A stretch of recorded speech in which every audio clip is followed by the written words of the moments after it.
यानी घर का परिवार और एमसीएल परिवार दोनों का ख्याल रख रहे हैं।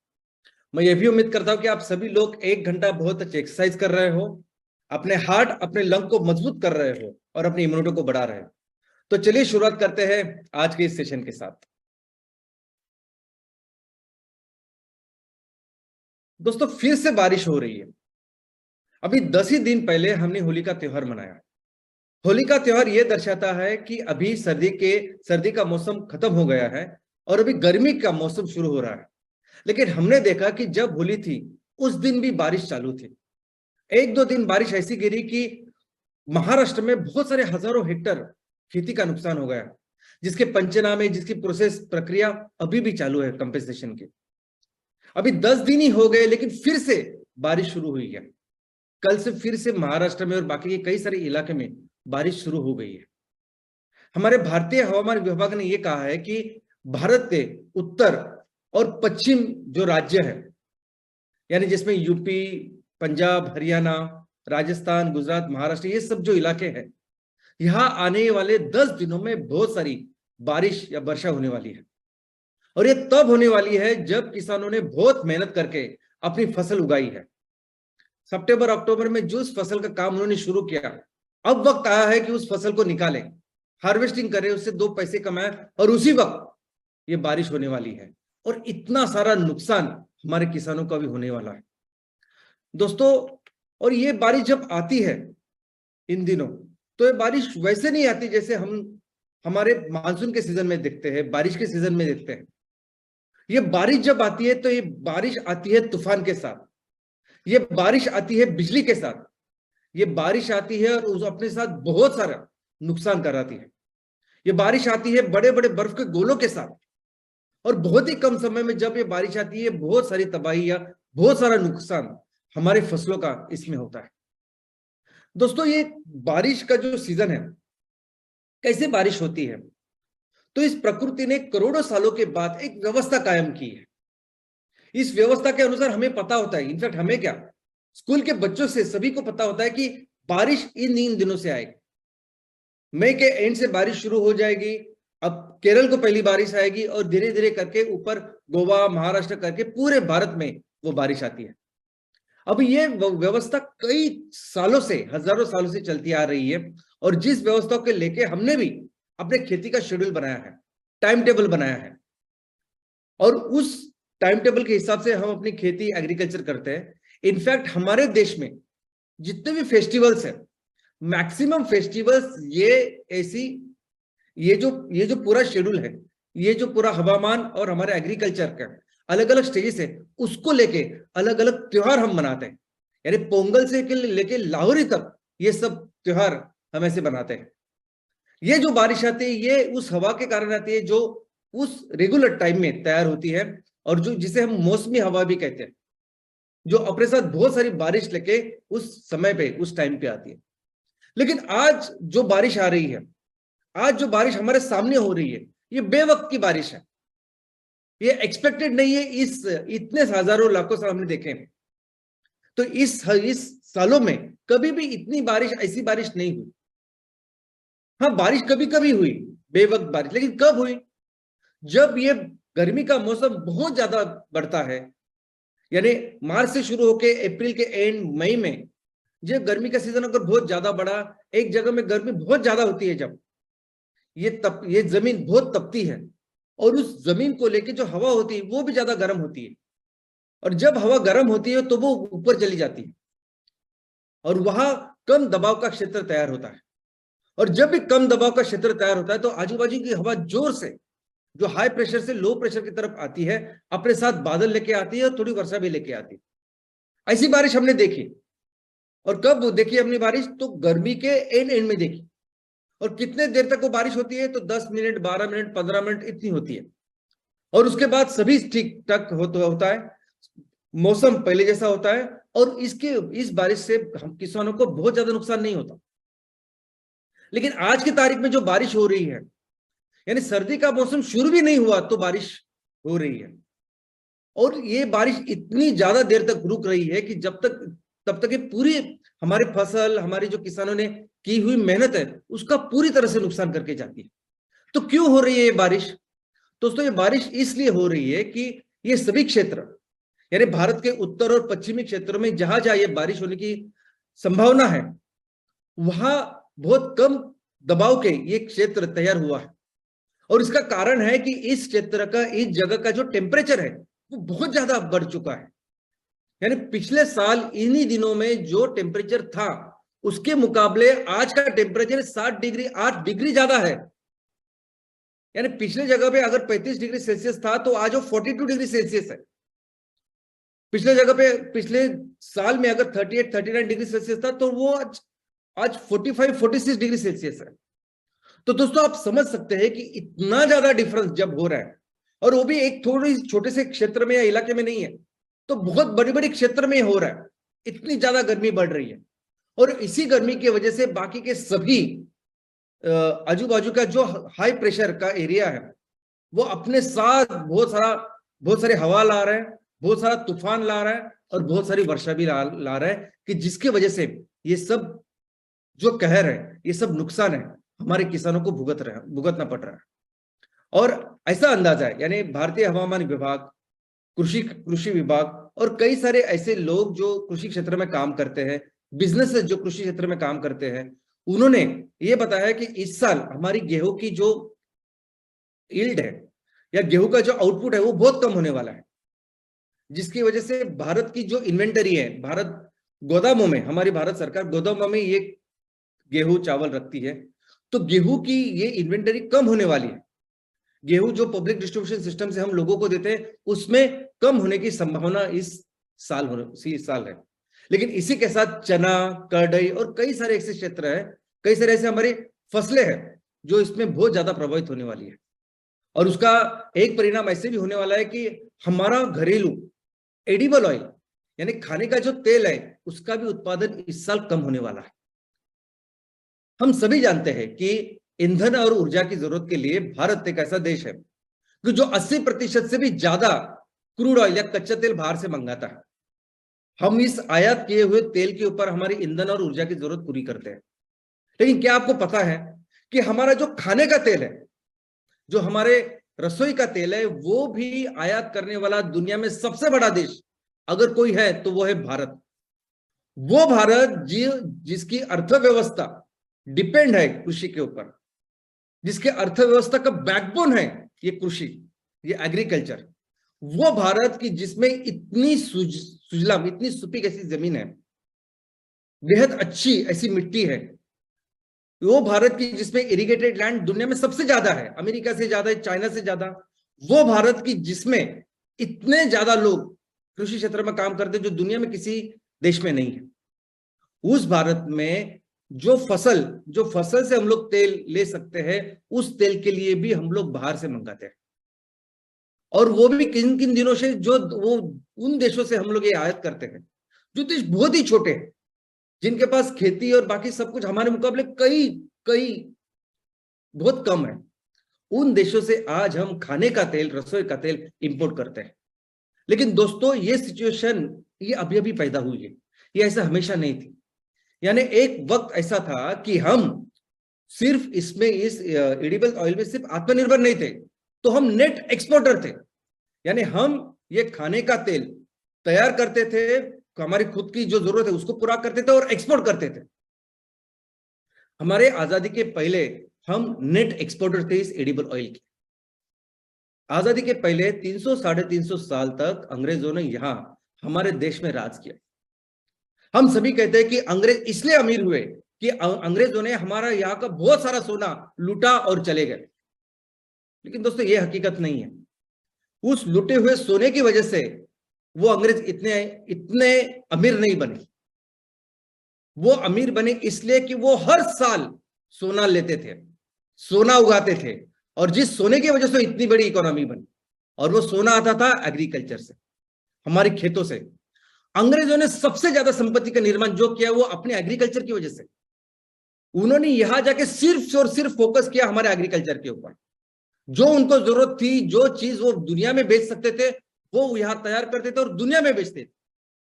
और इसी के कारण वो अंग्रेज जो भिखारी बन के हमारे यहां आए थे और जो हमें छोड़ के गए, तो इतनी दुनिया की वन ऑफ द बिगेस्ट जो अर्थव्यवस्था बन के गए, उसका कारण था सिर्फ और सिर्फ भारत की ये एग्रीकल्चर, भारत की कृषि। ऐसा कहा जाता है कि दुनिया में अंग्रेजों का इतना राज था, इतनी जगह में उनकी कॉलोनीज थी कि दुनिया में जितनी भी जमीन है 25% जमीन अंग्रेजों के कब्जे में थी। यानी अमेरिका से लेकर कई सारे देश थे, लेकिन इन अंग्रेजों को सबसे ज्यादा पैसा संपत्ति कहां से मिलती थी? तो वो भारत से। और दोस्तों, इस आजादी के बाद भी हम इस एडिबल ऑयल में हमेशा आत्मनिर्भर थे। हमेशा हमें जो जरूरत थी वो हम तैयार करते थे और हमारी जरूरतों को पूरा करते थे। इनफैक्ट हमारी तो एक ऐसी सिस्टम थी, बहुत ज्यादा रूट लेवल की सिस्टम थी। हर गांव में तेल के लिए फसल की जाती थी और उस फसल से फिर तेल बीज लेके उससे तेल निकाला जाता। तो तेल की घानी होती थी हर गांव में, जिससे तेल निकाल के हम लेते थे। और ये जो तेल है, ये तेल है बहुत ही हेल्दी ऐसा तेल था। हर क्षेत्र में, भारत के हर क्षेत्र में कौन सी जगह पे आपका कैसा हवामान है, आजू बाजू का कौन सा तेल आपने लेना चाहिए, साउथ में कौन सा होना चाहिए, उत्तर में कौन सा होना चाहिए, जो सेहत के लिए सबसे अच्छा है, उस तरीके से हम तेल का निर्माण करते थे और उसका उपयोग करते थे। और यह परिस्थिति सिर्फ गांव में नहीं थी, मुंबई जैसे शहर में भी अगर आप देखोगे तो वहां भी तेल की घानियों के द्वारा ही हमें तेल मिलता था। और यह सिस्टम बहुत ही स्ट्रक्चर, बहुत ही ऑर्गेनाइज था। लेकिन यह सिस्टम हुआ ये 90s तक था।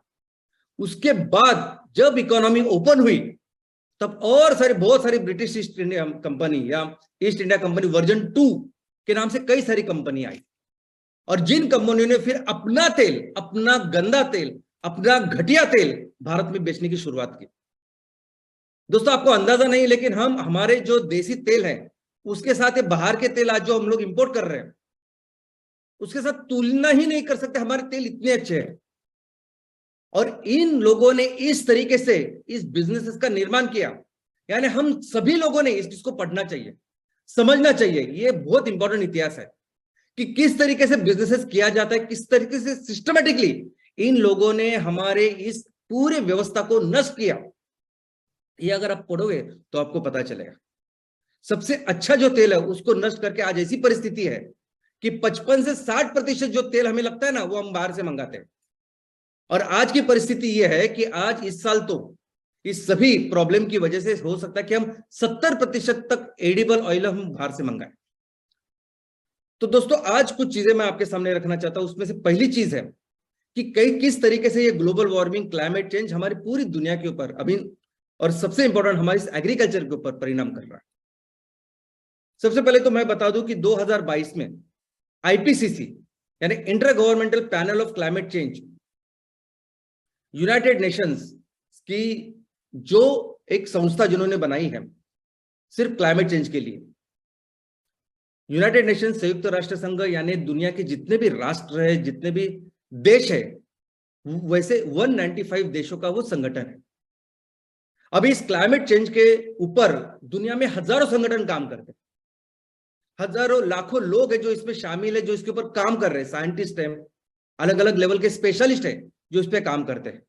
लेकिन ऐसे समझे कि दुनिया के सबसे बेस्ट जो लोग हैं, सबसे बेस्ट साइंटिस्ट, सबसे बेस्ट लोग जो क्लाइमेट चेंज के ऊपर काम कर सकते हैं, वो सभी आईपीसीसी में है, inter governmental panel on climate change, जो दुनिया की सर्वोच्च संस्था है जो क्लाइमेट चेंज के ऊपर काम करती है, जिसने 2022 में ऐसा रिपोर्ट दिया है जो 6वां रिपोर्ट है क्लाइमेट चेंज के ऊपर। उन्होंने कहा है कि हम इस क्लाइमेट चेंज को लेकर अभी इस स्थिति में जा गए हैं, ऐसी हमारी परिस्थिति हो गई है कि पूरे मानव जाति के लिए यह अभी आखिरी चेतावनी है, पूरे मानव जाति के लिए यह फाइनल कॉल है, ये रेड अलर्ट है कि अगर अभी हमने अभी कुछ किया नहीं, अभी इसके ऊपर काम नहीं किया, तो धीरे धीरे ये सभी परिस्थिति हमारे हाथ के बाहर निकल जाएगी, इरिवर्सिबल मोड में ये तबाही निकल जाएगी। इस परिस्थिति, ऐसा उन्होंने वार्निंग पूरी दुनिया को दी है। लेकिन उसी रिपोर्ट में उन्होंने कहा है कि इस क्लाइमेट चेंज की वजह से जितना परिणाम दुनिया में होने वाला है, अलग अलग देशों में होने वाला है, सबसे ज्यादा परिणाम भारत देश पे होने वाला है। उन्होंने इसी रिपोर्ट में कहा है कि साउथ एशिया में सबसे ज्यादा इसका प्रभाव होगा, वो साउथ एशिया। यानी हम लोग तो इस उधेड़ धुन में थे 15-20 साल तक, तो 15 साल पहले, 20 साल तक पहले तक हमें तो ऐसा लगता था कि ये ग्लोबल वार्मिंग, ये क्लाइमेट चेंज ये अपने लिए है ही नहीं। ये ट्रॉपिकल जो देश है उनके लिए है ही नहीं, ये सब समशीतोष्ण या टेम्परेट देश है ना, उनके लिए है, यूरोप अमेरिका उनके लिए। लेकिन आज परिस्थिति ऐसी है कि क्लाइमेट चेंज का सबसे ज्यादा नुकसान, सबसे ज्यादा परिणाम अगर किसी देश पे होने वाला है तो साउथ एशिया के इस एशियन देश में, और उसमें सबसे ज्यादा वो भारत के ऊपर। 195 देश की यादी में हमारा नंबर जो है 5वां है, सबसे ज्यादा प्रभावित होने वाला देश। और जो पहले 4 देश है वो ऐसा समझे कि बहुत छोटे छोटे देश है, बहुत छोटी छोटी उनकी इकोनॉमी से, और ये सभी जो परिणाम हो रहा है वो आज हमारे सामने दिख रहा है। 2023 में एक बहुत बड़ी, यानी इस साल में एक बहुत बड़ी गर्मी की लहर आने वाली है। ऑलरेडी जो अभी फरवरी गया वो 1901 से लेके अभी तक का सबसे ज्यादा गर्म ऐसा फरवरी था, और ये लहर ऐसी ऐसी अभी बढ़ने वाली है। और ऐसा उन्होंने बोला है कि कम से कम 5 डिग्री सेल्सियस तो हर जगह वो बढ़ेगा। इसको लेके ऑलरेडी नेशनल लेवल पे, राज्य स्तरीय लेवल पे हर जगह पे तैयारी चालू है। आप देख सकते हैं कि नेशनल कॉन्फ्रेंस, ऐसे कई सारे कॉन्फ्रेंस वर्कशॉप हमारे देश में जनवरी से ये चालू है, और ये हमारे आंखों के सामने है। दोस्तों, 2 दिन पहले, 2 से 3 दिन पहले सिर्फ मुंबई, ये शहर महाराष्ट्र में सबसे ज्यादा गर्म ऐसा शहर था, या इस सबसे वो स्पॉट था। हम हमेशा सोचते हैं कि जो शहर जो समुद्र के किनारे होते हैं वो कभी भी उनमें इतना तीव्र गर्मी या ठंडी नहीं हो सकती, लेकिन वो देखिए हमने 3 दिन पहले मुंबई महाराष्ट्र का सबसे ज्यादा गर्म हॉटस्पॉट था, इलाका था। तो इस तरह से वो गर्म की लहर शुरू हो रही है और धीरे धीरे आगे बढ़ रही है। और ये जो तापमान है, ये जो मुंबई का तापमान था वो पिछले साल के जो तापमान के मुकाबले 7 डिग्री ज्यादा था। अभी 7 डिग्री 8 डिग्री ऐसा वो बढ़ने वाला, ये सब आज हमारे आंखों के सामने ये हो रहा है। और इसकी सबसे ज्यादा नुकसान अगर किसको होता है तो होता है हमारे फसल को। ये जो फसल है ना, ये भी जीव है ना, ये सजीव है। जैसे हमें अगर 7 डिग्री 8 डिग्री बढ़ते तो हमें तकलीफ होती है ना, वैसे सभी पशुओं को, सभी जीवों को होती है। ये अलग अलग जीव अलग अलग जगह रहते हैं, उनको तकलीफ होती है। हम बोलते हैं, हम बात करते हैं, लेकिन वो शायद बात नहीं करते, उनमें ऐसे परिणाम होते हैं। ये जो फसल होती है, हम देखते हैं ना कि हमारे देश में अलग अलग एग्रो क्लाइमेटिक लोकेशंस है। समुद्र को लेके खेती की जाती है, पहाड़ों के ऊपर अलग खेती की जाती है, जहां ठंड प्रदेश है वहां अलग खेती होती है, जहां गर्मी है वहां अलग खेती होती है। तो सोचिए, अलग अलग जगह पे उनकी एक अलग अलग व्यवस्था है, और ऐसी व्यवस्था में इतना ज्यादा बदलाव अगर आप आता है तो सबसे ज्यादा वो इतने सेंसिटिव जो चीज है, यानी माइक्रोबायल एक्टिविटी है, सॉइल की एक्टिविटीज है, वो अफेक्ट होती है। हमारी जो फसल की ईल्ड है वो अफेक्ट होती है। और सबसे ज्यादा परिणाम इस गर्मी की वजह से आज हमें देखने को मिल रहा है हमारे कृषि क्षेत्र के ऊपर, एग्रीकल्चर के ऊपर। और इकोनॉमी की भी बात करें, बिजनेस की भी बात करें, तो बिजनेस क्षेत्र में सबसे ज्यादा परिणाम होने वाला क्षेत्र ग्लोबल वार्मिंग की वजह से अगर कुछ है तो वो है एग्रीकल्चर, जिसका आउटपुट, इनपुट सब कुछ अफेक्ट होता है वंस दिस क्लाइमेट में चेंज होता है। और ये हमारे आंखों के सामने हो रहा है। आई मीन, जिस तरह से बरसात हो रही है, जिस तरह से बर्फ के गोले पड़ रहे हैं, और जिस तरह से ये तबाही हमारे आंखों के सामने फसलों की हो रही है, और इसका लॉस, जो अनुमानित लॉस है उसका अगर आप देखोगे तो लाखों हेक्टर इस साल सिर्फ इसकी वजह से तबाही हो सकती है। इनफैक्ट जिस इजराइल को हम फॉलो करते हैं कि इजराइल कृषि में उसने बहुत ज्यादा टेक्निकल एडवांसेस किए हैं, बहुत इनोवेशंस किए हैं, उस पूरे इजराइल देश की जो खेती है वो 4,33,000 हेक्टर है। और यहां आप देख सकते हैं कि हमारे सिर्फ बारिश की वजह से, ये ऐसी बेवक्त की बारिश की वजह से ऑलमोस्ट 50 लाख हेक्टर भारत के नुकसान हो रहे हैं। तो आप सोच सकते हैं कितने बड़े लेवल पे ये लॉसेस है। इनफैक्ट 4 महीने पहले ही एक प्रेस कॉन्फ्रेंस हुई थी, आई मीन एक प्रेस रिलीज हुआ, जिसमें भारत सरकार ने अपने सूचना कार्यालय से पूरे दुनिया को बताया, आई मीन सबको बताया, कि आज भी 2/3 जो जनता है भारत की वो सिर्फ और सिर्फ एग्रीकल्चर के ऊपर डिपेंडेंट है। 2/3 यानी 60% से भी ज्यादा जो डायरेक्टली प्योरली डिपेंडेंट है इस एग्रीकल्चर के ऊपर। और 19% जो जीडीपी संपत्ति का निर्माण हो रहा है वो एग्रीकल्चर से हो रहा है। लेकिन दोस्तों, ये एग्रीकल्चर भारत की वैसे भी आर्थिक बैकबोन है, बहुत इंपॉर्टेंट चीज है। क्योंकि कोरोना में जब बाकी के कोई भी क्षेत्र काम नहीं कर रहा था, तब ये हमारा कृषि क्षेत्र था, ये हमारी खेती थी कि जिसने हमारे भारत की इकोनॉमी को ऊपर रखा। ये दो साल में हमने देखा कि कोई भी क्षेत्र ने इतना कंट्रीब्यूट नहीं किया, इनफैक्ट निगेटिव में सब क्षेत्र थे। लेकिन ये भारत अर्थव्यवस्था की एग्रीकल्चर, ये कृषि है कि जो भारत को हमेशा हर चीज में मजबूत रखती है। और सोचिए अगर इसी कृषि के ऊपर, एग्रीकल्चर के ऊपर अगर इतना बड़ा संकट है, अगर इतना बड़ा नुकसान इसका हो रहा है इस ग्लोबल वार्मिंग की वजह से, तो उसके ऊपर डिपेंडेंट ये 2/3 लोग हैं, उनके ऊपर ये परिणाम हो रहा है। दोस्तों, ये सिर्फ आर्थिक चीज नहीं है। आर्थिक जो तो नुकसान हो रहा है तो वही हो रहा है, लेकिन सामाजिक नुकसान भी देखिए। ये सभी लोग, ये 2/3 लोग जिनकी पूरे रहन सहने का, उनकी जीवन शैली, कई सारी चीजें आज उस कृषि से, खेती से जो इनकम मिलता है आज उसके ऊपर डिपेंडेंट है। और वो जब अफेक्ट होती है तभी वो परिणाम वो पूरी आर्थिक और सामाजिक सभी चीजों के ऊपर हमारे लोगों पे होता है। और इसीलिए यही कारण है कि जब आईपीसीसी ने कहा कि भारत में सबसे ज्यादा प्रभाव और सबसे ज्यादा परिणाम इस ग्लोबल वार्मिंग का होगा, तो उसका यही कारण है कि भारत का सिर्फ आर्थिक ही नहीं, तो आर्थिक, सामाजिक, हर तरीके से भारत डिपेंडेंट है हमारी इस खेती के ऊपर। एक दूसरी चीज मैं आज आपके सामने रखना चाहता हूं कि आज जिस समाज में हम रहते हैं उस समाज में एक ऐसी परिस्थिति का निर्माण हुआ है कि लोग, ये समाज ये नहीं देखता कि क्या सही है क्या गलत है, ये नहीं देखता कि क्या अच्छा है क्या बुरा है, क्या करना चाहिए क्या नहीं करना चाहता है करना चाहिए। समाज सिर्फ यही समझता है कि कौन सी वो चीज है जिससे पैसा बनता है, कौन सी वो चीज है कि जिससे मैं कुछ पैसा डाल तो मुझे पैसा मिलेगा, बस वो चीज सही है। और वही सबसे इंपॉर्टेंट बन चुकी है। और इसीलिए ये एग्जांपल आज मैंने आपके सामने दिया है। ये जो देसी तेल अभी तक हम हजारों सालों से उसका उपयोग करते आ रहे हैं, दोस्तों ये दवाई है। आयुर्वेदा में अगर आप इस हर तेल के बारे में पढ़ोगे तो ये एक्चुअली बहुत ही ज्यादा हेल्दी ऐसे तेल है। उसके आगे जो तेल हम लोग अभी बाहर से मंगा रहे हैं, इसको कंपैरिजन ही नहीं कर सकते। बहुत सारी जगह पे तो इन तेलों को घटिया कहा जाता है, बैड ऑयल्स ऐसे कहा जाता है, इतने खराब ये तेल हो, फिर भी आज उसको लेके हमें व्यापार कर रहे हैं। अगर आपने राइस के छिलकों का तेल अगर आप देखोगे तो राइस के छिलकों का तेल तो हमें एलर्जी, कैंसर जैसे जिसका कोई उपाय नहीं उससे बचाता है। राइस का तेल हमें हमारी पूरी इम्यूनिटी हो, हमारे न्यूट्रिशन और बाकी कार्डियोवास्कुलर सिस्टम उसको अच्छा करता है। जो सरसों का तेल है उसको अगर आप देखोगे तो सरसों का तेल हमारे बाल, हमारी स्किन के कई सारे infection, fungal infection, bacterial infection से हमें बचाता है, कार्डियोवास्कुलर सिस्टम को अच्छा करता है, टोनर है। जो हमारा तिल का तेल है वो अगर देखोगे तो हमारे दांत से लेके हमारे हड्डी से हर चीज को मजबूत करता है, हमारे बालों को अच्छा रखता है। कई सारे सिर्फ शारीरिक नहीं लेकिन मानसिक भी जो बीमारी है उसको ठीक करता है, कार्डियोवास्कुलर सिस्टम को ठीक करता है, अपने हार्ट को मजबूत करता है। और रेपसीड, राई का तेल जो है, इनफैक्ट आपने देखा होगा कि कई सारे बड़े बड़े मॉल में वो ऑलिव तेल करके बहुत हाईफाई तेल, इंपोर्टेड तेल, उसमें इतना विटामिन ई है, उसमें इतना ओमेगा 3 है, आप लोग कितना महंगा वो बेचते हैं।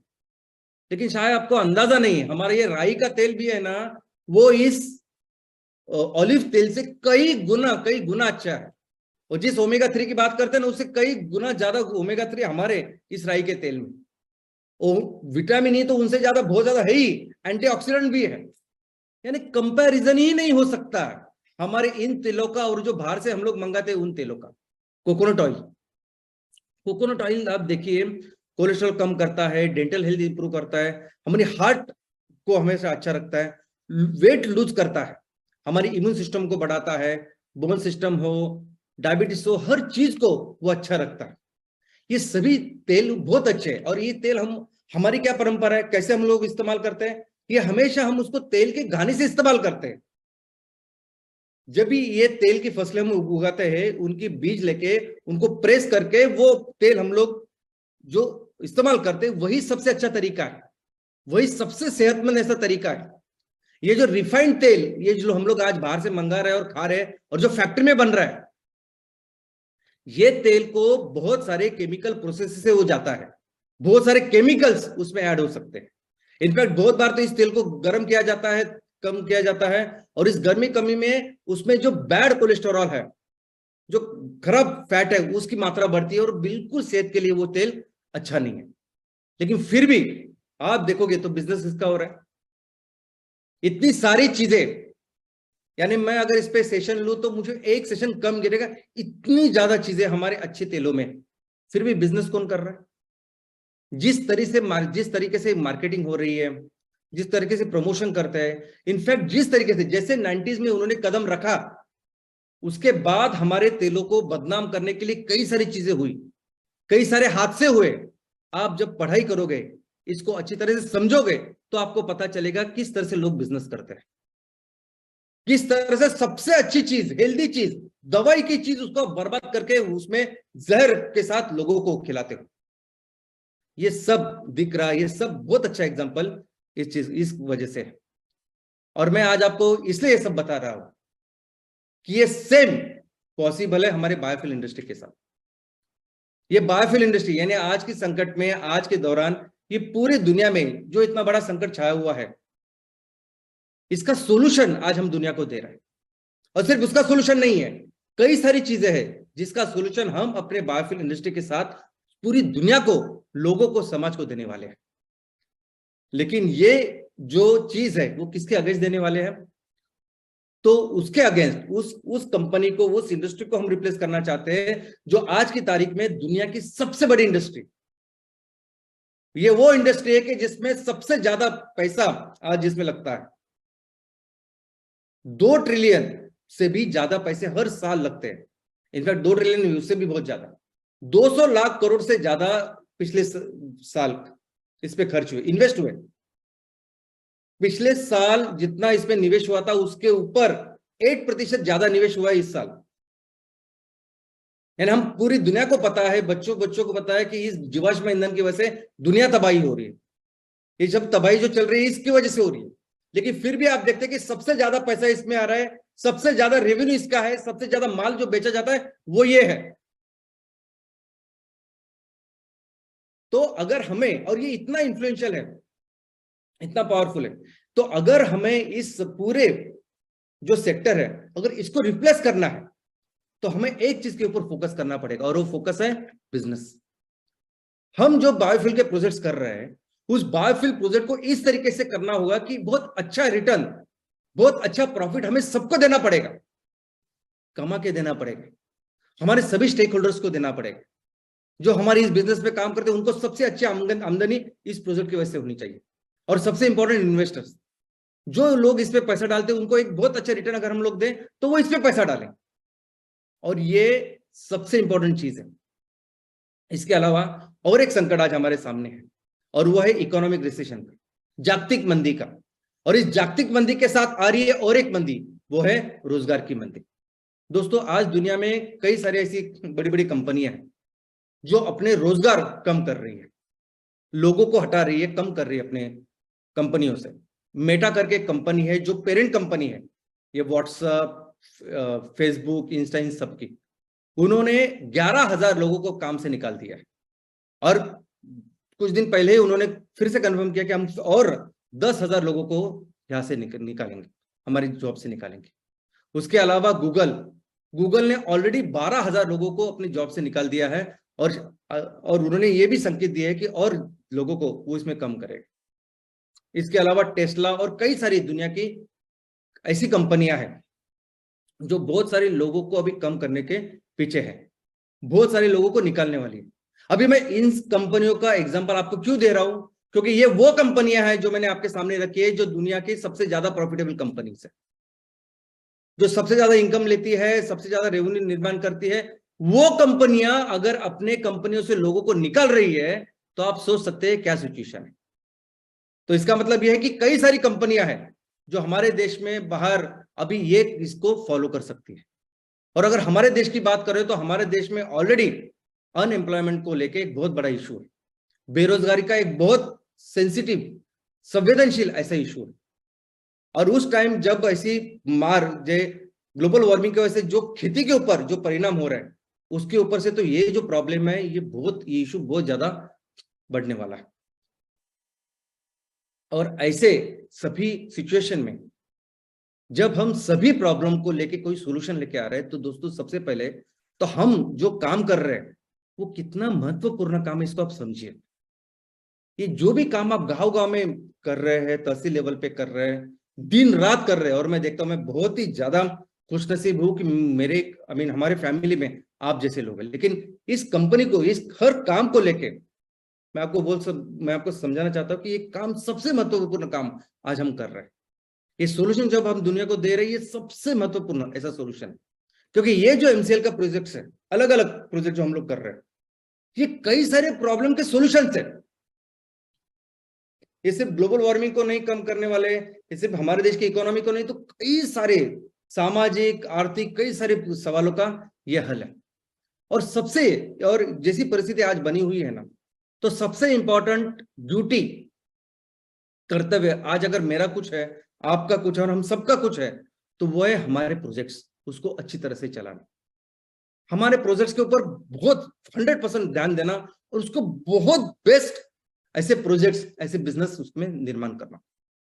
हमारे सबके तहसीलों में जिस प्रोजेक्ट के साथ हमारे बिजनेस की शुरुआत हो रही है, वो है एमकोल के प्रोजेक्ट्स। ये इनिशियली ये प्रोजेक्ट तो सबसे महत्वपूर्ण है ही है, लेकिन सबसे इंपॉर्टेंट कोई है तो ये पहला प्रोजेक्ट, ये पहला एमकोल का प्रोजेक्ट जो हमारे हर तहसील में लग रहा है, ये सबसे इंपॉर्टेंट प्रोजेक्ट है हमारे सबकी आगे आने वाली हमारे रोड मैप के लिए, पूरी जिंदगी के लिए। क्योंकि आप सबको एक अच्छा बिजनेसमैन बनना है, आपको अपने तहसीलों में बहुत बड़े बिजनेस का निर्माण करना है, कई सारे प्रोजेक्ट्स लगाने हैं। अभी मैं एक एमकोल के प्रोजेक्ट की बात कर रही हूं, लेकिन हर ग्राम पंचायत में एक एमकोल और एक एमसीएनजी का प्रोजेक्ट लगाना है। कई सारे ऑर्गेनिक प्रोसेस से भी, ऑर्गेनिक प्रोसेसिंग के यूनिट्स लगाने, इको फ्रेंडली प्रोजेक्ट के यूनिट लगाने। लेकिन सबको अगर अच्छा करना है, तो आपको जो डिग्री चाहिए ना, जिसमें सबसे अच्छी पढ़ाई आपकी होगी, सबसे अच्छा ट्रेन होके आप निकलोगे, तो ये पहला प्रोजेक्ट है। ये जो एग्जांपल मैंने आपके बाजू में रखे हैं, ये धीरूभाई अंबानी साहब, ये दमानी साहब, इन्होंने वैसे ही काम किया। अपने आप को सबसे बेहतर बिजनेसमैन बनाने के लिए सबसे पहले उन्होंने वो काम पहले प्रोजेक्ट के ऊपर किया, दिल लगाकर। हम सबको पता है कि दमानी साहब ने 8,000 करोड़ उनके जेब में होते हुए भी 1.5 साल उन्होंने उस अपना बाजार में मैनेजर के जैसे काम किया, रेंट पे लेके काम किया। ये पहला प्रोजेक्ट समझना, जानना बहुत बहुत बहुत इंपॉर्टेंट है, क्योंकि वो उन्होंने किया, उसकी वजह से तो डीमार्ट समझा ना कि कहाँ पैसे कमाया जा सकता है, कहाँ उसका सेविंग की जाती है, और कैसे उन्होंने बड़े बड़े दिग्गजों के आगे वो निकल गए। और वैसा ही आपको करना है। आज आपके सामने जो व्यवस्था हम तैयार कर रहे हैं, जो एमकोल का प्रोजेक्ट आपके सामने है, 100 ton per day raw material का इनपुट है, और हर दिन उस फैक्ट्री से 30 टन का अनटोरिफाइड एमकोल, बायोकोल निकलने वाला है, जिसको हमें बेचना है। कम से कम अगर आप रेट में भी उसको बेचेंगे तो 10 करोड़ प्लस का उसका एनुअल टर्नओवर है, या माल हम लोग बेचेंगे 10 करोड़। जिस रेट पे आप सभी ने बेचना चाहिए, उसका अगर उस रेट पे अगर आपने बेचा तो 15 करोड़ का टर्नओवर आप बनाएंगे। लेकिन जिस रेट से, देखिए, ये जो एमकोल हम लोग बना रहे हैं, ये अभी किसको रिप्लेस करेंगे हम? तो हम रिप्लेस करेंगे एलपीजी को, जो 110 रुपए किलो चल रहा है, घरेलू एलपीजी जो 75 रुपए चल रहा है, जो डीजल जो 80 रुपए हो रहा है, एफओ जो 40-45 रुपीज है। अभी इन सभी चीजों को जब आप रिप्लेस कर रहे हो हमारी एमकोल के साथ, तो बहुत एक अच्छे रेट से आप उसको रिप्लेस कर सकते हो, और एक अच्छा रेवेन्यू का निर्माण आप अपने इस कंपनी में कर सकते हो। और मुझे तो आज आपको यह कहना कि करिए, पूरा फोकस इसमें डालिए कि मैं करूंगा तो बस मुझे 15 करोड़ का ही रेवेन्यू तैयार करना है। क्योंकि इस एक प्रोजेक्ट की बात नहीं है, इसके ऊपर सीखिए, आप समझिए कैसे किए जाते हैं, क्या चीजें होती है, कैसे खर्चा कम किया जाता है, कैसे प्रॉफिट को बढ़ाया जाता है, और अपने लिए अच्छा प्रॉफिट कीजिए। आप जैसे एक प्रोजेक्ट के ऊपर अगर अच्छा प्रॉफिट करोगे, तो यही चीज आप सीख के बाकी की जगह पे आप इंप्लीमेंट करोगे। और दोस्तों, इस एक प्रोजेक्ट की वजह से कितने एम्प्लॉयमेंट जनरेट करेंगे हम? तो कम से कम 100 किसानों के परिवार को हमेशा के लिए एक अच्छा इनकम चालू हो जाएगा। 39 to 45 इतने सारे लोग तो हमारे फैक्ट्री में डायरेक्ट उनको जॉब मिलने वाली है, जिनको हम देने वाले हैं। 10 से 15 लोग हैं जो लगेंगे वो cutting, transportation, logistic of raw material, उसके लिए। 8 से 10 लोग हमें लगेंगे मार्केटिंग के लिए, जो अपने प्रोडक्ट्स की मार्केटिंग करेंगे। तो टोटल अगर आप देखोगे तो एक एमकोल की प्रोजेक्ट की वजह से 157 से लेके 170 इतने परिवार को आप हमेशा के लिए एक अच्छा रोजगार दो, एक एमकोल प्रोजेक्ट की वजह से। और सोचिए हर ग्राम पंचायत में एक एमकोल प्रोजेक्ट लगने वाला है। सोचिए कि हर यानी ग्राम पंचायत एक एमसीएनजी जो प्रोजेक्ट है उसमें भी सेम एम्प्लॉयमेंट जनरेशन, जो इसमें 160 से 170 इधर है, तो 160 से 170 हमारे एमसीएनजी प्रोजेक्ट में भी वो क्षमता है। तो हर ग्राम पंचायत में अगर हमें ये सभी प्रोजेक्ट लगाएंगे तो देखिए आप एम्प्लॉयमेंट जनरेशन कितनी ज्यादा करेंगे हम लोग, स्पेशली उस वक्त जब बाकी की सभी कंपनियां रोबोट के ऊपर काम कर रही है, कंप्यूटर्स के ऊपर काम कर रही है, कम से कम लोगों को रख रही है। ऐसी जगह पे हम लोग ऐसे प्रोजेक्ट का निर्माण कर रहे हैं जो बहुत ज्यादा एम्प्लॉयमेंट जनरेशन करें। और उससे भी जरूरी यह है कि हम सीएसआर, एक बहुत अच्छा सीएसआर फंड तैयार करेंगे। दोस्तों, किसानों का जो इनकम है वो जा रहा है, हमारे सभी जो एमवीपी है, चैनल पार्टनर, उनको उनका इनकम मिल रहा है, फैक्ट्री को जो ओनर है उनको इनकम मिल रहा है। जो एमसीएल के पास बचेगा, एमसीएल जो इन्वेस्टर का जो इन्वेस्ट है वो उनको देगी, और बाकी का मैक्सिमम जो पैसे हैं वो हम अपने तहसील को देने वाले। और एक करके हम अपने तहसील के लिए 30 से 35 लाख रुपए साल के तैयार करेंगे एक प्रोजेक्ट के साथ। और आपको अंदाजा नहीं कि एक तहसील में 30 से 35 लाख को में कितने प्रॉब्लम सॉल्व होने वाले हैं, कितने सारे उनके चैलेंजेस सॉल्व हो सकते हैं जब इतना पैसा हम लोग उनको कमा के देंगे। और जब एक ही नहीं, जब आपके यहाँ 60-70 ग्राम पंचायत है और 60-70 प्रोजेक्ट ऐसे लगेंगे और इतना पैसा जब जनरेट होगा, तो मैं जो कहता हूं कि हमें हर तहसील को सुजलाम सुफलाम राज्य बनाना है, वो बहुत जल्दी हम लोग बनाएंगे।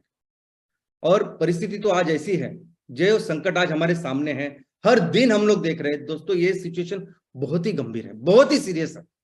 इनफैक्ट ऐसा समझे कि हमारा पूरा घर आज जल रहा है, और हमें पूरा करके ये एक युद्ध जैसी सिचुएशन है। पूरे दुनिया मानव जाति के खिलाफ युद्ध है, हमारे किसानों के खिलाफ युद्ध है, और हमें अभी उनकी रक्षा करनी और उसके जैसे ही काम करना है। और इसमें कई सारे चैलेंजेस आने वाले हैं।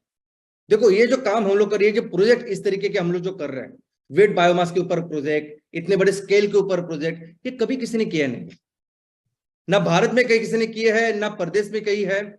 तो जो भी हम लोग काम करेंगे, हो सकता है कि कई सारे चैलेंजेस, इशू आपको आए, लेकिन ये सभी चैलेंजेस यानी अपॉर्चुनिटी से सीखने के लिए कई सारे बहुत अलग अलग चैलेंजेस आपके सामने आ सकती है, लेकिन उसमें सोल्यूशन वही मिलेगी आपको सिर्फ फोकस होकर उसका काम करना है।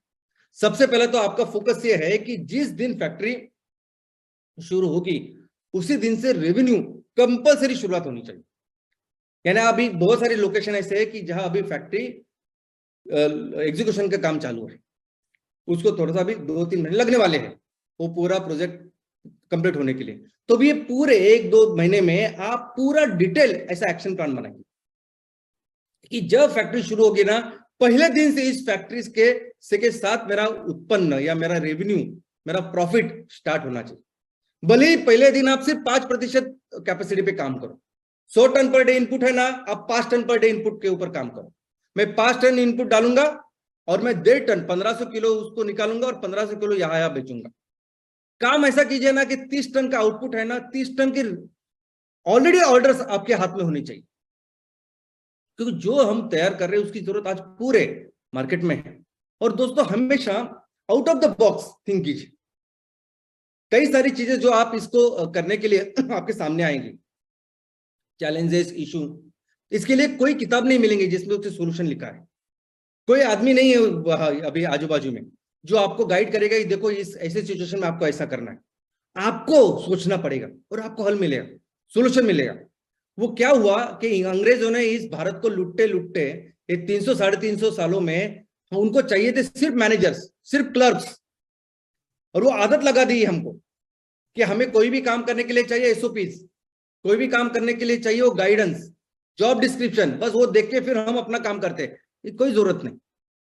थोड़ा सा भी हम दूसरा सोचे कि मैं अपने गांव में इस जगह मैं अपनी फैक्ट्री लगा रहा हूं, इस गांव में मेरी खेती हो रही है और इतना डिस्टेंस है, तो ये प्रॉब्लम है, ये सिचुएशन है, ये हल है।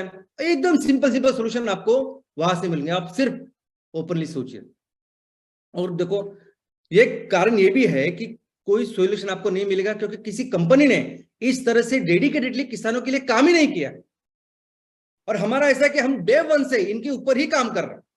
कोई भी चीज हो, पूरी दुनिया वेस्ट के ऊपर काम करे, तो हमने सिर्फ और सिर्फ किसानों को लेके, आप उगाओ हम लोग लेंगे, उससे काम किया। हर चीज, वो ग्राम पंचायत के एमवीपी प्रोजेक्ट से लेके हर चीज एमपीओपी इसीलिए है ताकि हमारे किसानों का सबसे ज्यादा फायदा हो। इसीलिए आप जब ये काम करोगे ना, ये कामों में कई सारे चैलेंजेस आपको आएंगे, बस आप फोकस होके काम करना, तो सॉल्यूशन भी बहुत आसानी से आपको निकल आएंगे। और एक चीज हमेशा याद रखो कि ये सभी लोग, ये सभी किसान, ये सभी हमारे खेडूत, ये सभी लोग आज जो हमारे गांव में है, एक तहसील में बैठे हुए हैं, ये सभी हमारे ऊपर डिपेंडेंट है। वो लोग ऑफ कोर्स जो जो हमारे सदस्य है, लेकिन वो सभी लोग जो शायद आज हमारे एमपीओ के सदस्य भी नहीं है, वो सभी अपने ऊपर डिपेंडेंट है। क्योंकि इन सभी को लगता है कि कोई तो हमारे बारे में सोचे, कोई तो हमारी प्रॉब्लम मुश्किलों को समझे, उसके ऊपर सोल्यूशन लेके आए, कोई तो हमें वो सपोर्ट करे कि जिसकी वजह से हम अपनी एक बेहतर जिंदगी कर पाए। हर दिन जो प्रॉब्लम हम लोग फेस कर रहे हैं, उस प्रॉब्लम को कोई तो सॉल्व करे। और बस ऐसा ही काम जब हम लोग कर रहे हैं, ये सभी लोग हमारे ऊपर डिपेंडेंट है। और इसीलिए मैं आपको सूचना करता हूं, विनती करता हूं, कोई भी आप एक्सक्यूज मत दो। फैक्ट्री चालू हुई तो ऐसा समझे कि आपकी पूरी रोजी रोटी सब कुछ अभी उस फैक्ट्री के ऊपर डिपेंडेंट है। एक भी रुपया आपने बाहर से अंदर से कुछ भी लेना नहीं, जो भी खाना है, जो भी खर्चा करना है, सब कुछ उस फैक्ट्री से कमाना है और खाना है। ऐसा समझ रहे कि अभी बस जो कुछ मिलना है बस फैक्ट्री से मिलना है। क्योंकि आप जब इसको कमाओगे, जब इस फैक्ट्री से पैसा कमाओगे, अपने आप, उसका मतलब है कि वो अपने आप वो किसानों को बहुत ज्यादा इनकम दे रही है।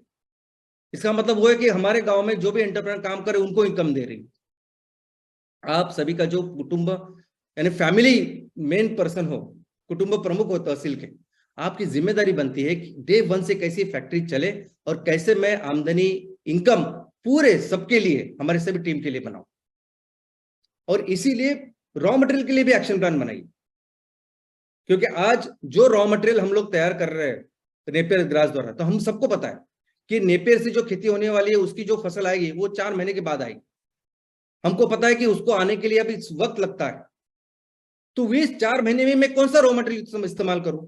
कौन सा रॉ मटेरियल जो मुझे आज मिलेगा? कौन सा रॉ मटेरियल है जो मेरे तहसील में उपलब्ध होगा? कौन सा रॉ मटेरियल जो मेरे तहसील के बाजू में होगा? बाजू के तहसील में हो सकता है कि मेरे बाजू के जिले में वो हो सकता है। तो अगर कोई भी ऐसा रॉ मटेरियल, इनफैक्ट अभी तो इतनी बारिश हुई है, हमारे किसानों का इतना भारी नुकसान हुआ है, देखिए कि किस तरीके से वो जो किसान है, उनका जो पड़ा हुआ जो आज बायोमास है, जो कुछ, क्या उसका इस्तेमाल हम लोग कर सकते हैं? उनको 2 पैसे दिला सकते हैं। और ये सब देने के बाद कौन सी रेट में वो हमारे फैक्ट्री में आएगा, क्या रेट हम उनको देंगे, ये सब आप उसका एक्शन प्लान आज ही बनाइए। और दोस्तों, एक इकोनॉमिक फिजिबिलिटी कंपलसरी है ऑफ कोर्स, अगर हमें कंटिन्यूसली अच्छी तरह से करना है। यानी हमने अगर वो पैसा सब कुछ रॉ मटेरियल लाया, हमने अपने उत्पादन तैयार किए, प्रोडक्ट तैयार किए, तो हमें वो प्रोडक्ट सेल करके पैसे बचने चाहिए, तभी जाके सब चीजें आगे चलेगी। ये फिजिबिलिटी कंपलसरी है। और ये जरूरी नहीं कि पहले दिन हमको बहुत ज्यादा पैसे मिलने चाहिए, कोई जरूरत नहीं।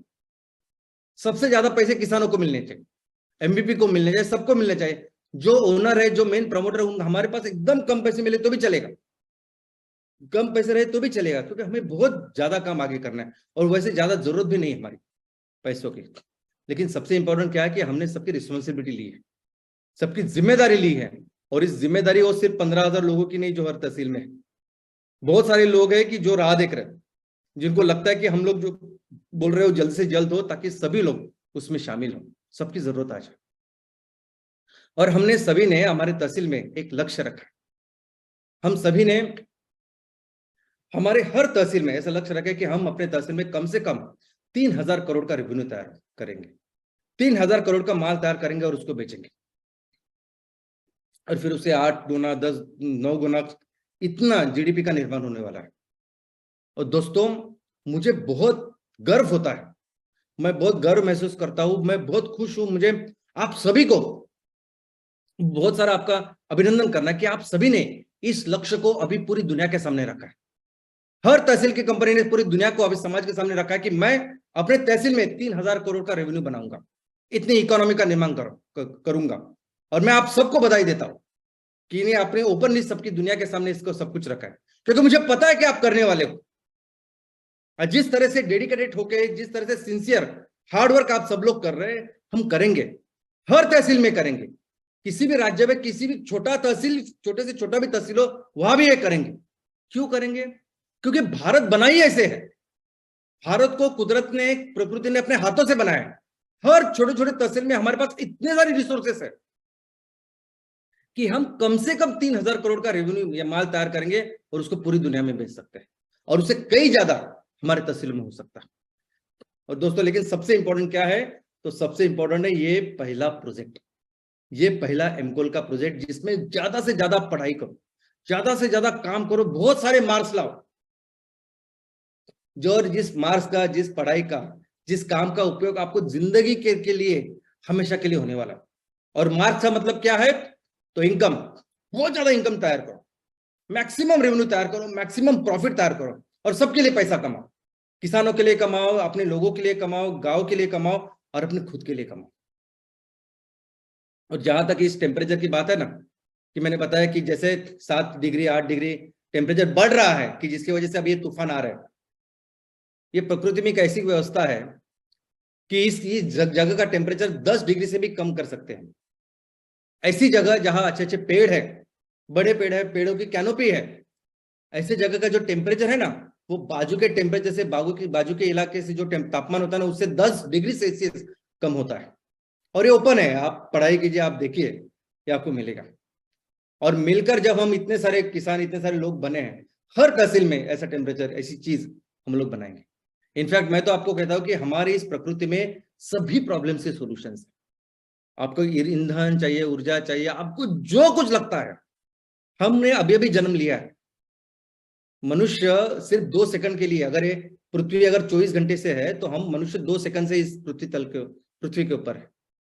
हमारी जो भी जरूरत हो सकती है, 700 करोड़ ने 1,000 करोड़ भी लोग हो जाए ना, तभी उसकी जरूरत पूरी कर सकती है हमारी माँ, हमारी प्रकृति। हमें सिर्फ राइट डायरेक्शन में करना होगा। ये प्रकृति के जो नियम है उसको समझना होगा और उसके ऊपर काम करना होगा, और वो हम करेंगे। और दोस्तों, हम जिम्मेदारी लेंगे किसानों की। ये जो किसान अभी जिस संकट से गुजर रहा है, उसकी जिम्मेदारी हम लेंगे। हम इस सिचुएशन को बदलेंगे। और आने वाले दिनों में ये जो किसान है, जो आज इनकम के लिए इतनी कोशिश कर रहा है, इतनी मुश्किलों से जा रहा है, उस किसानों को इतना इनकम दिला के रहेंगे ना, कि आने वाले दिनों में कौन सा क्षेत्र है कि जिससे ज्यादा पैसा कमाया जा सकता है, वो क्षेत्र सिर्फ है एग्रीकल्चर। ये पूरी दुनिया को पता चलना चाहिए। Thank you.